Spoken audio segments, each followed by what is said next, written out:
Selanjutnya nih, kita ada sebuah berita, kalau kita mendengarkan berita dari kajian hati, terkadang itu juga membuat kita merefleksi kepada diri kita sendiri dan menyadari betapa kita beruntung dan bersyukur. Karena selanjutnya nih kita ada berita dari Elina, dan Elina itu akan menceritakan bahwa dia tuh harus bekerja sedari kecil, Ndra. Dia menjadi tulang punggung keluarga dari usia 13 tahun karena sang ayah meninggalkannya, sudah meninggal dunia terlebih dahulu di usia 3 tahun saja. Dan yang semakin menghancurkan hatinya saat dia sudah mulai bisa menikmati hasil jerih payahnya, membangun rumah impiannya juga, ibunya yang berpulang. Jadi pukulan demi pukulan Elina harus hadapi juga. Dan dia akan berbagi kepada kita semua apa yang akhirnya membuat dia bisa melalui masa-masa yang sangat gelap itu, dan mungkin bisa membagikan kepada Anda juga nih pemirsa. Langsung kita lihat dalam tayangan berikut ini. Ada masa di mana seseorang mudah menemukan rezeki, tapi tidak beruntung dalam kehidupan.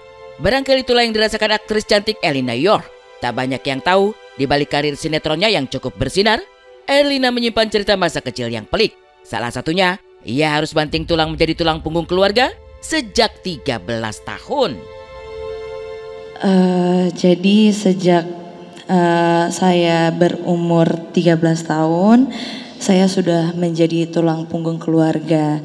Saya sudah bekerja di umur segitu, dan akhirnya saya juga diharuskan untuk terus syuting, bahkan saya pun sampai lupa sama pendidikan saya juga. Menjadi tulang punggung keluarga dan menghidupi seorang ibu adalah realita yang harus diterima Elina. Apalagi sejak sang ayah tiada, mau tidak mau, suka tidak suka, Elina yang harus berjibaku, banting tulang, hidupi keluarga. Ironisnya, tanpa ayah, bukan saja hidup Elina berat, tapi sang artis merasa hilang arah, tak punya tujuan hidup. Di umur saya 3 tahun, saya juga sudah ditinggal oleh orang tua saya, oleh papa saya.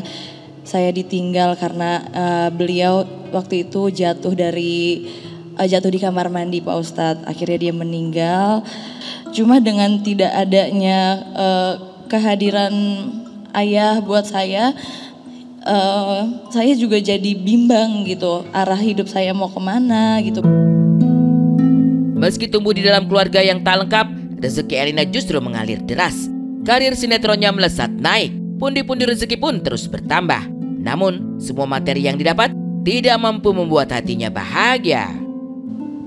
Saya memang mendapatkan banyak uang, Pak Ustadz, saat itu. Tapi saya juga ngerasa hati saya kosong, Pak Ustadz. Saya nggak tahu apa sebenarnya yang saya jalani saat ini. Bahkan kadang saya pun masih ngeluh sama Allah. Padahal Allah udah baik banget sama saya. Allah udah ngasih banyak banget kebaikan. Tapi saya masih aja ngeluh gitu, Pak Ustadz. Satu demi satu hari berat berhasil dilewati Elina York. Ia mulai memperbaiki hubungannya dengan sang ibu.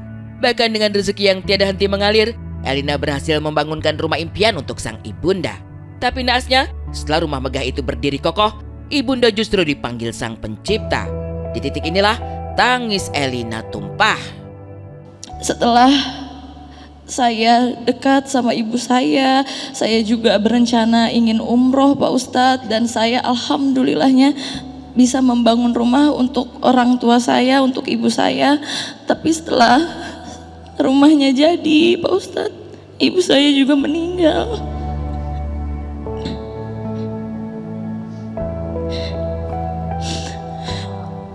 Dan meninggalnya juga tiba-tiba banget, Pak Ustadz. Nggak ada sakit, nggak ada apa. Sungguh nelangsa hati Elina. Hatinya begitu hancur. Untuk kedua kalinya, ia kehilangan orang yang amat dicintai. Perih batin yang ditanggung Elina pun kian menyayat. Kala sang kekasih yang telah jalin hubungan pacaran selama 7 tahun juga pergi meninggalkan dirinya. Sekali lagi, Elina hancur sehancur-hancurnya.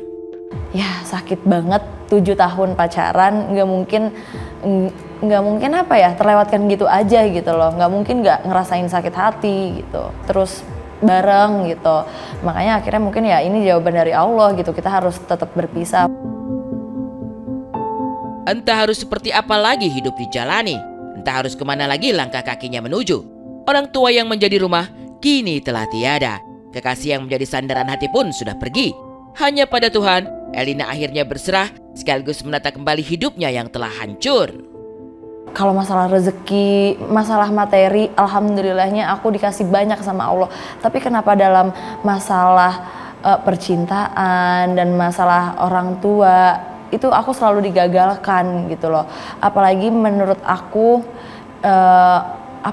peran orang tua itu kan paling penting, apalagi dengan perannya orang tua yang harusnya ada di kehidupan aku, terus tiba-tiba aku kehilangan dua-duanya, dan tumpuan aku sebenarnya cuma satu di pasangan aku, tapi ternyata dia juga nggak bisa buat menjadi tumpuan di kehidupan aku.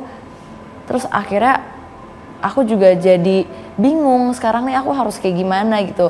Jadi tadi dengan jawabannya Ustadz Hilman, alhamdulillahnya aku sekarang udah jadi lebih ngerti sih gimana harus menyikapi nanti misalnya tiba-tiba ada cobaan di kehidupan aku lagi. Dan terima kasih sudah berbagi dengan kita semua ya, karena terkadang ya pemirsa, setiap orang tuh pasti akan memiliki tantangan hidupnya masing-masing. Dan kita tuh tidak pernah bisa menghakimi ya apa yang tengah dilalui oleh orang lain, karena pastinya berbeda. Tapi memang satu hal yang pasti dan yang selalu kita dapatkan dari kajian hati ini adalah Tuhan pasti akan memberikan cobaan itu sesuai dengan kemampuan hambanya. Jadi mungkin bagi para pemirsa Insert yang saat ini sedang going through something, sabar aja, yakin nanti pasti akan ada saatnya di mana masalah itu akan terselesaikan.